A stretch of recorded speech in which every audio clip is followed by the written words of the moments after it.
That's what we're going to talk about now, of how we're going to work with these dimensions. So I'm working with this little guy in a book as a metaphor to say he's a two-dimensional guy, and when he turns sideways, what happens? He disappears because he doesn't have any depth. You know, he's on a flat piece of paper. And so he disappears, and that, you know, is something that seems logical to us. So we still are curious about what's going on in the 2D dimensions. So we want to communicate with them. So we're going to draw a two-dimensional form, something that has no depth. We've left out that part of it so that it will exist in his world. So if you draw a circle, which is two-dimensional, what does the man in the two-dimensional world see? What would he see when you draw a circle? This is what he would see, is just a line. In his reality, it's two-dimensional. That's all he has in his reality. So you might get frustrated and think, maybe I did it wrong, I'll draw a triangle. And again, the only thing he sees is a line. See, he has no third-dimensional perspective to let him see inside or outside. He can't see at the core of things because he's two-dimensional. I suppose there's a really good metaphor there somewhere.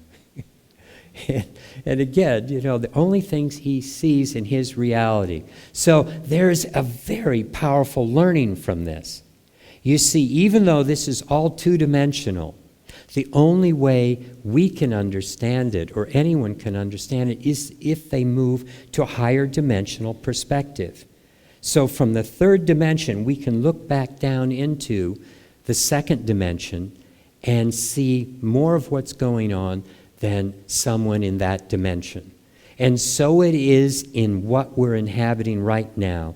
The only way you're going to really start understanding what's going on with your third dimensional life, your third dimensional reality, is to be able to move to a higher dimensional way of being, a higher dimensional way of perceiving. And that's where we're going at this time in creation. That's what 2012 was about. That's what all the shifts in time and space that are happening right now with our planet. And we're going to be talking a lot more about what's going on with the energy inputs into our planet, because something is happening right now that is very remarkable. It's why we've chosen to incarnate into a body at this time, because there is so much support to make this transition, to be able to see things from a higher perspective. But at the moment, so much of our reality, it's all happening on these flat screens. It's all happening in flat books, two-dimensional. So many of the equations and the understandings of this reality are two-dimensional understandings. We look at time as a linear perspective that just moves in a straight line. We look at the whole energy spectrum. You know, these lights are, you know, it's all a single wave moving from here to there in a linear fashion. It's flat, and somewhere over here is where you've got the microwaves, and you've got light, and that we can see in a small part of that spectrum, radio waves and so forth. But you see, it's all flat. It's 2D thinking, because we can grasp 2D thinking as 3D beings. But we're really moving into fourth and fifth dimensional being, a whole level of consciousness that involves unity and love and awareness and connection and time in a whole different space. And that's what we're starting to bring in with the dowsing and some of the things we do. The places you're touching, when you get out of time and space and you're able to sense what's going to be happening, and you feel the connection, and you're in the right place at the right time, these are all things that are starting to be higher dimensional occurrences. It's not as foreign as we sometimes think. oh my God, fifth dimensional, and my friend can see auras, and some people see beings that have passed in time and space. And yet, it's right there. It's just part as we expand our field, as we expand to take ownership of the larger part of that iceberg, that whole field that we are, then we're going to be able to tune in and work with those other levels of energy and reality. So here is that iceberg metaphor again, working with soul at the top, and then many dimensions. And as I said, the main ones I think that we're working with right now are the mental and the astral and the physical level, as soul wants to motivate through us. This is a powerful time in history because there are other sequences going on, something called the Kali Yuga. Are any of you familiar with the yugas or the Vedic system? So the Kali Yuga these are periods of time that span thousands and thousands of years and reflect certain ages of consciousness on the planet. We are in one of the final ages right now called the Kali Yuga, which began 3000 BC, and it's just in the process of ending over the next few hundred years of our life, over the next, few hundred years, and partially during our lifetime, we're witnessing the twilight of the Kali Yuga. Now, the interesting thing about a twilight is it's a mixture of light and dark. And so a lot of the darkness in the world, a lot of the separation, that's what Kali Yuga has been all about. It's been about separation. It's been about power over. It's been about working with the emotional body. I mean, it's very incredible that we have gotten as far as we have on this planet with an emotional body. And I'll talk more about that because an emotional body is very critical to bringing love into a level of density where it's very difficult to go. But, there are planets in this universe that haven't survived that. So, soul connects through all these dimensions, supplying life force, health, and consciousness. So it's like there's a cord going from soul, that's how it's sometimes pictured, called the anakarana, that moves from the body to soul. And without that connection, we have no consciousness at all. We have no health or well-being. Everything comes from source within us. Everything comes from our connection. And that's what we are constantly trying to recreate and, to heal and repair when we're working on the body or working on the body of the planet, is working with the flow of energy that gets disrupted or diverted in some way. So a diver goes down into the ocean and see those big, heavy, fat lead boots at the bottom of his feet? That's what keeps him down at the bottom of the ocean. That's what keeps him from popping up and out. See, we're spiritual beings that have taken on a physical body. It's the body of an animal. It's a divine animal. It's really remarkable because we've been created to be able to bridge this gap between source and the physical. And yet, it's still a body that's being run by hormones and being driven by emotions. And those emotions, it's a double-edged sword. On one hand, they're like those lead boots. The emotional body actually helps keep us grounded here.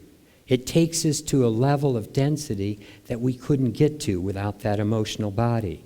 It all began with that very basic feeling within animals that we've inherited called fear.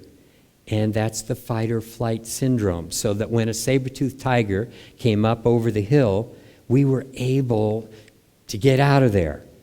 because the cortisol started pumping through our body and all that stuff was going on. So it served a useful purpose. But as we're evolving, now when the cat throws up on the carpet or there's a scratch in the car, the body doesn't know what to do with it except the same thing. You know, we start getting those same chemicals pumped through our body, and we start feeling the stress of it, and we start feeling the body go into a reaction. And that is killing us. And it's all because this emotional body doesn't know how to interact with those feelings, those emotions, that reality that it's taking in. So that's what needs to start shifting, that understanding. So, looking at our iceberg,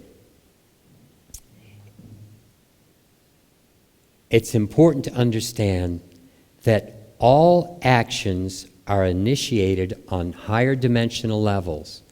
So there are no causes in this dimension, only effects. I mean, that is a really powerful thing to start to understand. Because our whole reality, we've been taught, it's all cause and effect. And so we're always looking for the cause out there that's creating the effect in front of us. But what we fail to understand is that we exist in a multidimensional universe, and that all energies have higher dimensional corresponding aspects. And matter of fact, until we understand how to work with those aspects of gravity, magnetism, the electromagnetic field, and so forth, we are not going to be able to really understand what's going on here, even for ourselves. That's why so many, healers and teachers start going, well, okay, this happened, and we understand in the physical that these germs invaded your body, but what created the space for them to come in?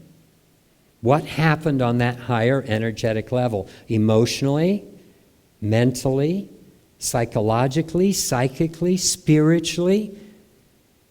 That's where sometimes the karma comes back in because of our belief systems and what we've been learned over all these times, all these lifetimes. It's like that's where karma gets us into trouble. It's just learning that needs to be released, to open up to that purity of presence, that purity of the moment, to be totally present without any concept of what's happening other than just to feel the love and then be motivated by that. I listen to some of the Dowsers, some of the amazing things they do. It often happens because they don't know they can't. It's just acting from the moment, acting from the heart. And the amazing things that come forth, it's because the causes that are creating this reality are happening always on the higher levels first, at the level of soul working through us. There are purposes for our being, and sometimes we just have to dance along with what universe seems to be giving us. And the better we are at staying in the moment and staying connected to that higher coordinator, the better off we are here in what gets presented in our lives, the better we can handle it. So the nature of cause and effect, as I just said, it's relied upon by third-dimensional scientists, but it's only a small part of the puzzle. We have to start thinking of everything we do considering the bigger part of everything, the bigger part of ourselves, and then when we're connected to that, then all actions can be for the greater good of all. Everything we're doing can serve the all. We can't figure that out in here.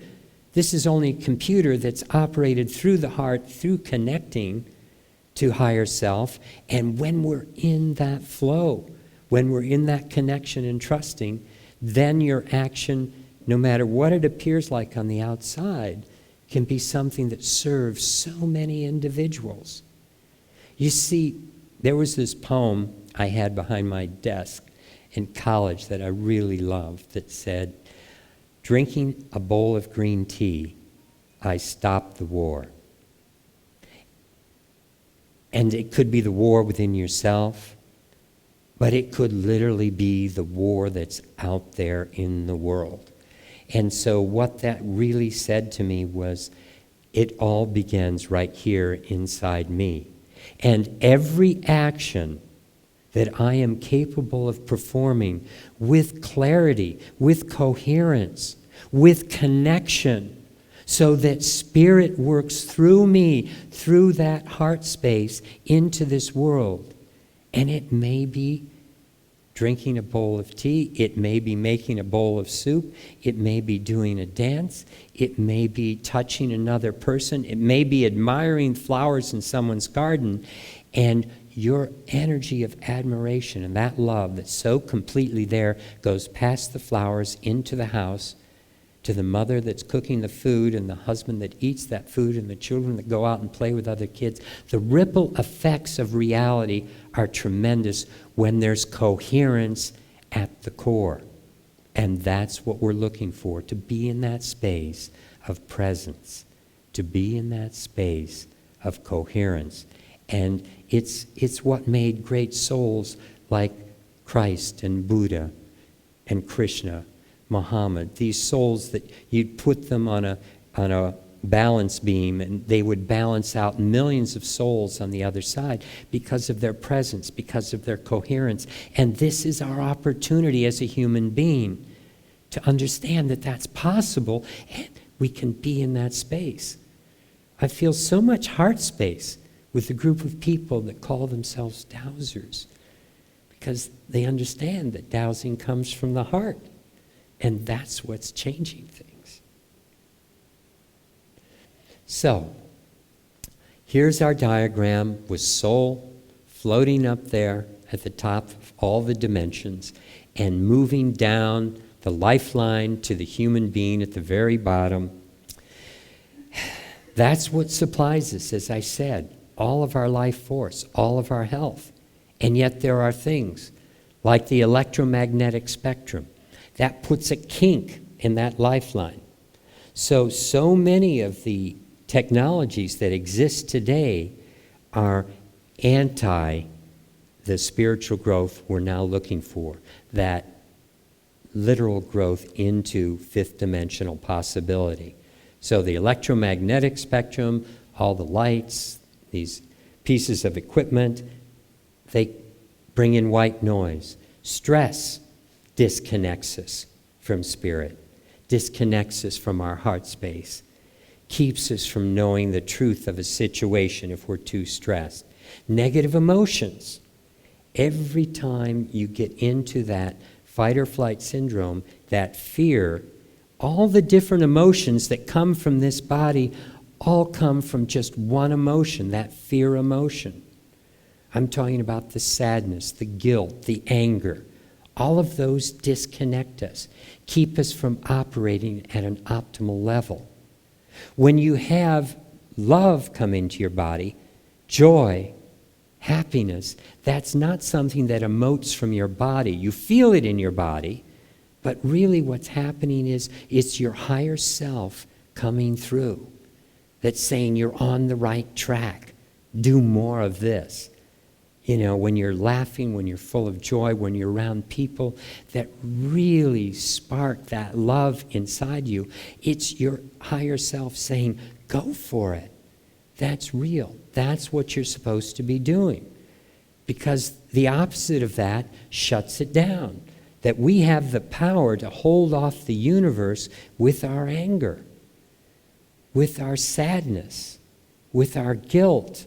All these things have that kind of effect on that connection. And judgments. You know, when you look out there and say, man, what an ugly dress, or that person doesn't know their car, you know, doesn't hurt them as much as it, again, puts us into separation. And that's the dimension we're starting to move out of. We're moving into a realm of more unity, more connection, more understanding. Oops. Sorry. I just lost my connection. Let me try again.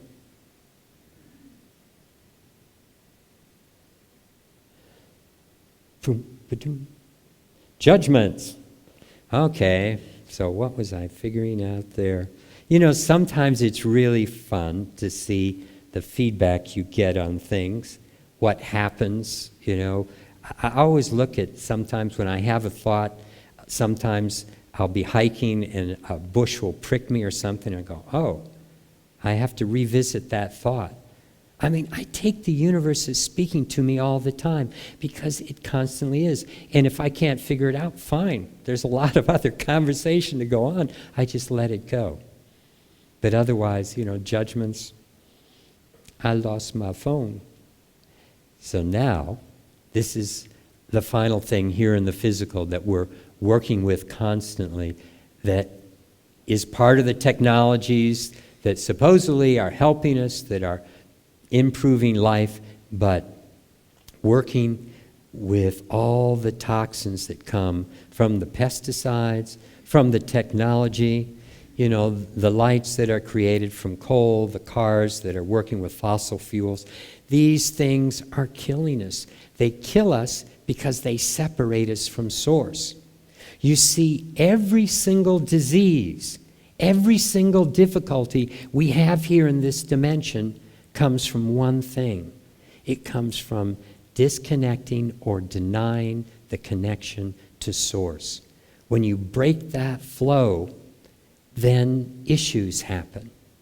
Then things come into your life like disease and like difficulty, because it's a reflection of you disconnecting.